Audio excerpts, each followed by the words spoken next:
Hello everyone, welcome to Bargain Gaming, where we can play excellent games without busting our wallets. This is episode 46 of Mountain Blade Warband.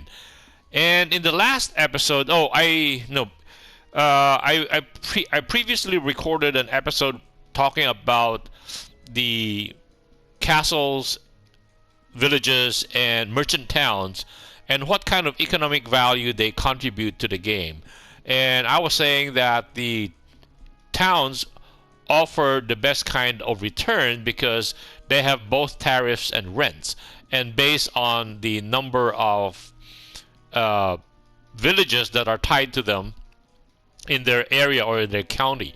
So right now we have three main merchant towns or castle towns. Wercheg, which is not very good because it has very few, at least maybe possibly four villages tied to it. Odasan, Ruvar, and then two Jayek. I think three. Yeah, Jayek. Jayek belongs to a castle. Anyway, so Wercheg we're doing about 5,300. Sheris we're doing about 7,600, and Amarad we're doing about 8,700. So the castle towns really pay for themselves. I mean, merchant towns pay for themselves. So if we're looking at our as our expenses, after our expenses of 1,100, 1,900, that's about 3,000, 4,000, 8,005. So after having our military expenditures of 8,005, we still have about 17,820. So gross, so 8,005 plus 17, we're talking about 26,000 and change. 26,300 is the gross. So all of these green stuff up here added together is about 26,000, 25,000 and change, 25,300 is our weekly income. That's the gross. And the reason why I'm talking about the gross number was because that I also mentioned in that part was that if we have four land holdings, doesn't matter be they merchant town, villages, or just castles, if we have four of them, we start taking a 3% hit per landholding over 3. So right now we have 3 landholding merchant towns. Well, we have 3 land holdings, and that is why I also kept it primarily only to merchant towns: Amarad, Sheris, and Wercheg. So in the castle episode, I said that a castle produces about 1,000, and then a village is about between 500 to 800, given the condition of the village it's tied to. So that's why villages produces between 300 to 800, while a castle between 400, 300 to 1,000, based on the health of the village tied to them. So if they have not been raided or pillaged by bandits or enemies, then after 4 weeks of continuous prosperity, that would be about the max number, about 800 for a village and about 1,000 for the castle. So even then, it's only 1,800. Whereas a castle, a merchant town, or a castle town, or a merchant town, Wercheg, which I considered one of the really low-end merchant towns, we're still getting about 5,300. And Sheris, we're getting 7,600. Nara, which is like the central for the Kyrgyz Khanate, is usually a very rich town, assuming we can prevent people from pillaging the nearby villages. That usually can get us about 10 to 12,000. So Nara is a very good one. Dirim is not as good as Nara. So Dirim would be very close to Sheris. Again, depending on how we can keep the peace among all the villages helping us. Anyway, the reason I am recording this episode is to show the impact of, or the differences in merchant towns versus what I estimate for castles or simple villages are contributing. And it is for this reason that right now I think we are at our most optimum income stage, earning income earning stage, meaning despite our army maintenance of about 8,500, because we have only three merchant towns or castle merchant towns. We have only three of them, and we have a standing army that is costing us 8,500. So if we have four, five, anything over that number, that means our maintenance for army or our garrison would go up materially, significantly, right? So in this Wordcheg, we have is costing us $2,000. Shariz 872. The biggest is Amarad, because Amarad is where we parked our combat army, which I think we have about 70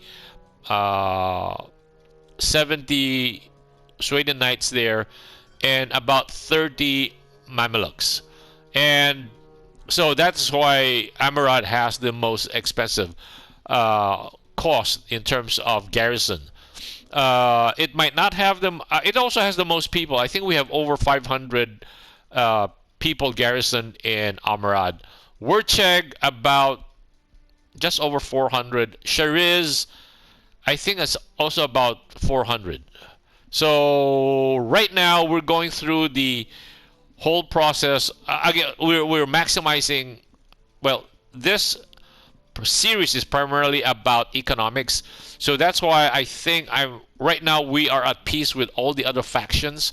That's why our villages are not being pillaged by enemies, only bandits. So as we go from village to village recruiting for our garrisons, to beef up our garrisons, anytime we come across a village that is being pillaged by bandits or whatever, we go in and wipe out the bandits, and we don't take the price or the benefits for defeating the bandits.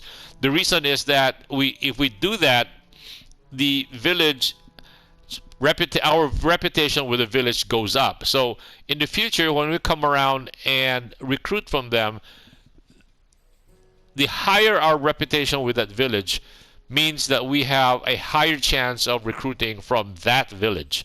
At the same time, the number of recruits we get from that village is also higher. So that's those are positive. So in terms of material gain, if we help them once, we don't get that really much in terms of material gains defeating the bandits in the villages. But every time we help them, I think our reputation with them go up by 7 points. That 7 points is pretty big. Anyway, so okay. So right now what I'm doing is that if we look at our party, what I'm trying to do is we are using the ability of our character and our character and also our followers. All of them, I have them start learning the trade called trainer. So Bahester hasn't done that. So everyone in our party, if we have the training skill, let's look at another person. If we have Rolf, I should have some training skills, right? Anyway, Rolf has a training skill also of 0. Okay, we need to improve those. But everyone in our party that has a training skill, including ourselves. So ourselves, we have a training skill of 3. So given our high level of 21, the experience we can pass on to low-level troops, like the first for the Sweden Knights, the recruits, and then the militia, and then the footmen. So the lower the level, we give they learn a lot more from us. So I have noticed that if we're bringing a pack, mostly let's say 90% of our army is in the form of recruits, the experience that each evening or accrued from the day and is rewarded at the end of the evening at midnight is almost 2,000 experience points. That's for everyone. So it's very easy to because of our training skills. It's very easy for us to level up low-level troops from recruits to militia to footmen, and these are 3 levels.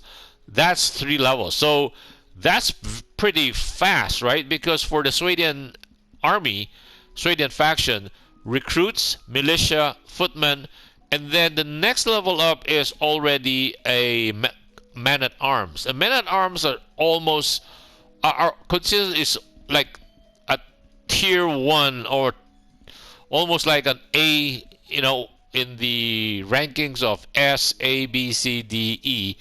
Men-at-arms is, I would say, rate them at A, where Sweden Knights are rated S.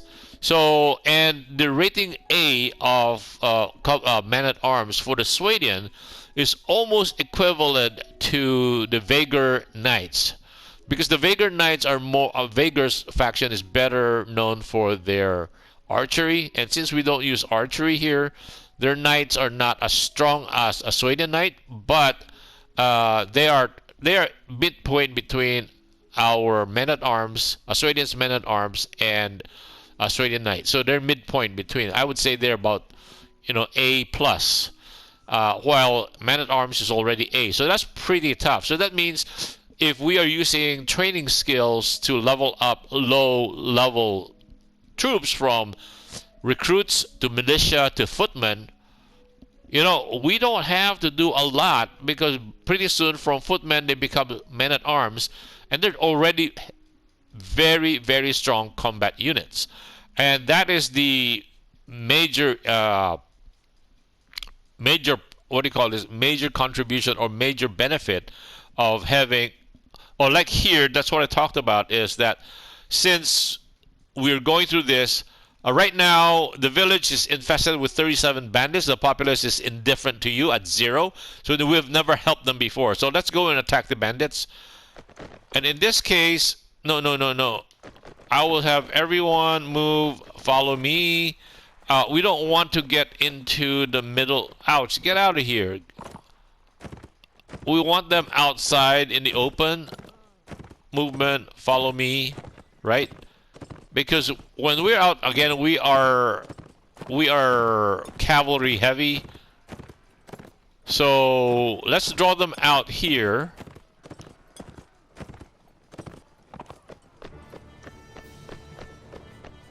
And then charge. I think. Have we drawn them out? Yes, we have drawn them out. Farmer has knocked unconscious.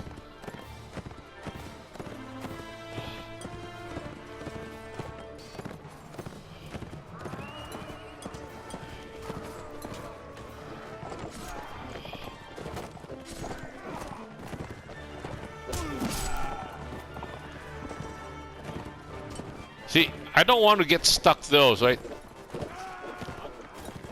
If not, we will be inside this village, and we would have lost the mobility and the punching power of cavalry.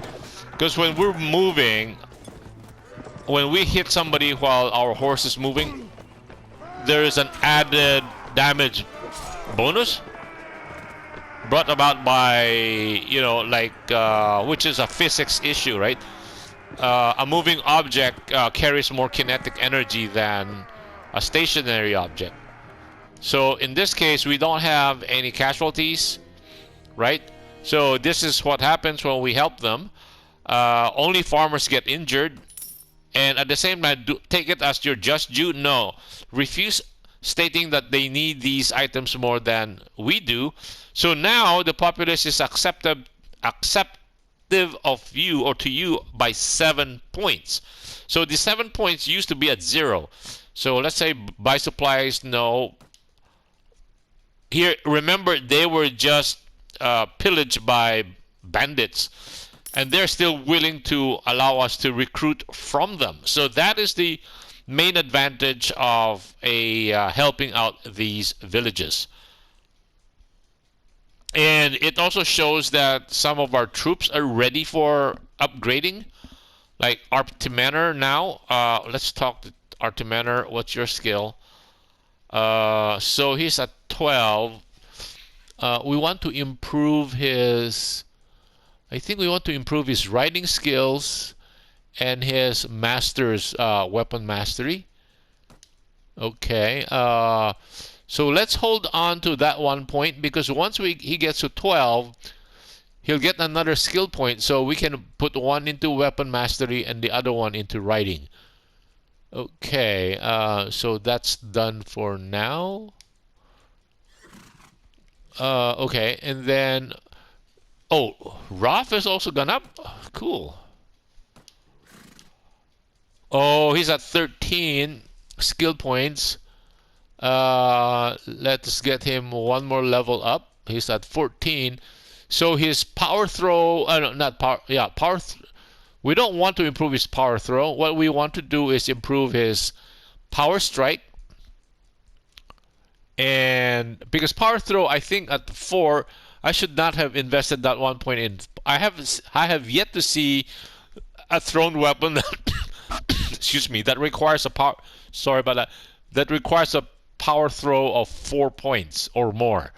But I've seen a lot of bows that require up to level 8 power draw.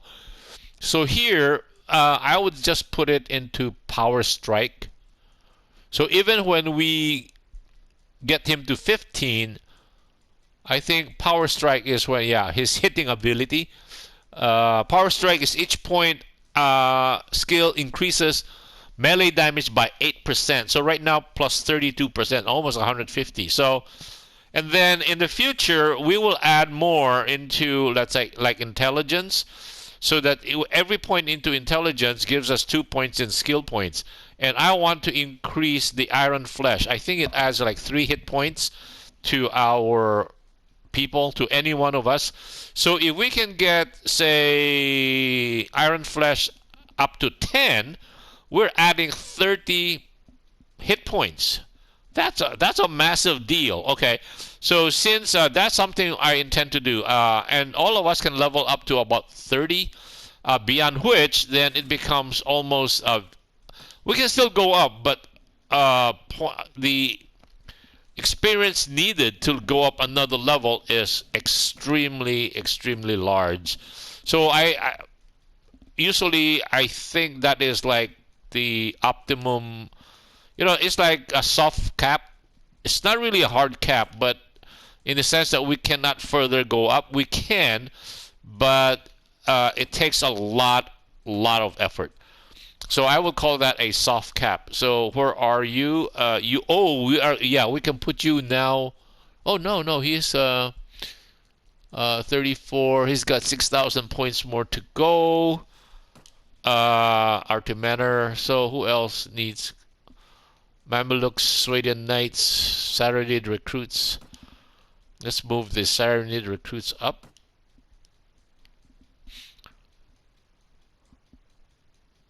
Oh, we did not check on Lesalit? Oh, okay. He is also waiting for his next level up, which is 2,000 points away. Okay. So we came to Tilimsal. Who's this? Ganawa. Let's come to Qualyut. See how many. So we're at. We still have 18 more slots open.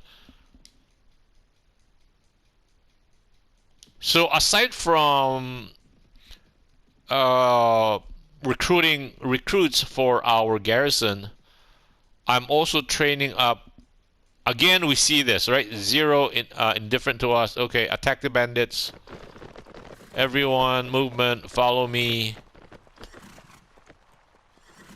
Hey, get out of our face.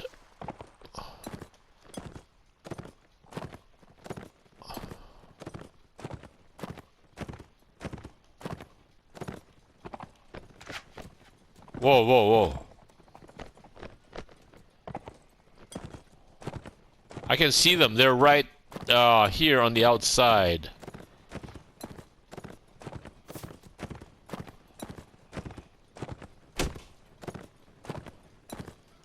Whoa, they hit our horse. That's a very... Ooh, oh, jeez. That's very accurate. Farmer knocked unconscious.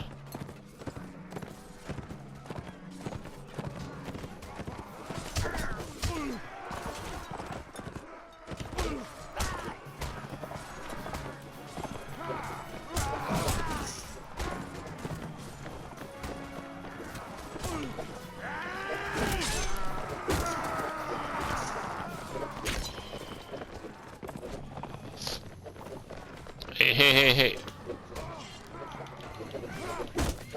The wall blocked our hit. Jeez, hey, get out of there. Don't get stuck in the wall, dummy. That's one way to ask ourselves to get killed. That's why it's all about horse management.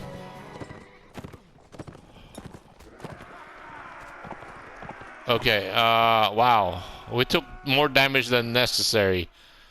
So again, we're okay. No, you need it more than we do. Okay, let's buy supplies. Again, they were just raided, so there's no supplies.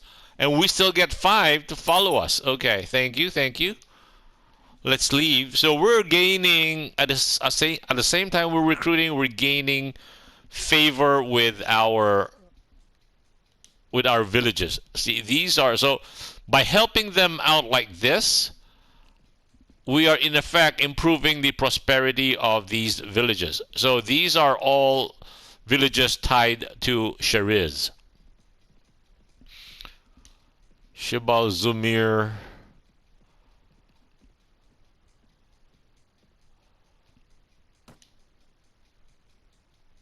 Wow, that's expensive.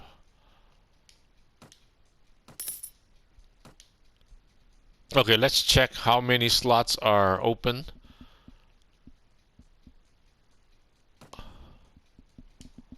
Okay, let's come to Tamnu. Oh, it's late afternoon. Okay, let's save this. Again, towards evening, that is when they have these random notices as to when they would... random notices about declarations of war. And I have seen that 3 times already. So, and we have dodged the bullet 3 times. Evening.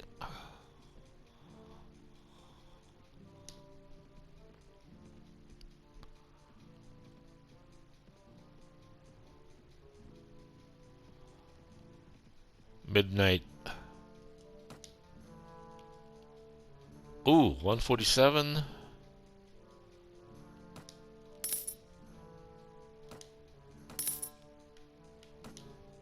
Okay, how many slots do we have left? See, that is my problem. My memory is so bad. Oh, 1 slot left. Okay, let's just head straight for Amarad.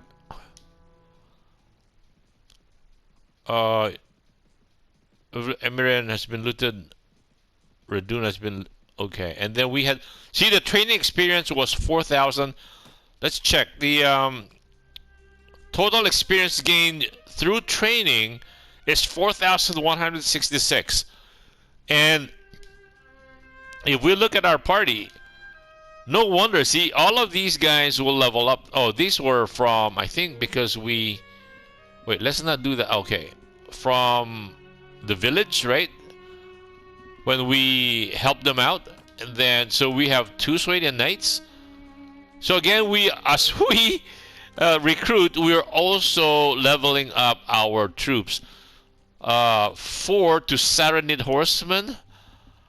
Saranid Footmen to Veteran Footmen. 10. That's what I mean about the training, right? We just got 4,000. These are all Saranid. So 24 out of 28 will become Saranid footmen. So we're getting tremendous increases. And so we have, in essence, from the trip from Sheriz to Amarad, we have gained 3 Sweden Knights, 3 Mamelukes, and 1 Vagar Knight. Not a bad deal, huh? Okay, these guys are so tempting, right? Oh, 6.9. And they have, look, they have 7 captives. We can go after, they have 4 manhunters. Oh, we want to go after these guys. I think we're too slow right now. They have, yeah, there are 39 of them. Okay. Let's just go. See, what I want to do is, okay, recruit from all the other villages around here. And it's this desert bandit lair that is continuing to spawn so many so many bandits around. And oh, ransom broker. Okay, let's manage the garrison. Let's take the 10 looters that we have here, and that's the reason why we want a castle or a castle town or merchant town or castle town, whatever, with us also, because then we can store our prisoners there. Aside from just the garrison, we can also store the prisoners we catch. And that is why I improved the prison of each castle town we get, so that we can store prisoners there without them running away. Okay, Vagar horsemen. Okay, we need to thin down the amount of people we have with us. Oh, I think the Saranid footmen. Okay, okay, there goes our timer. So okay, what I want to do, let's go to the tavern. We have the ransom broker here.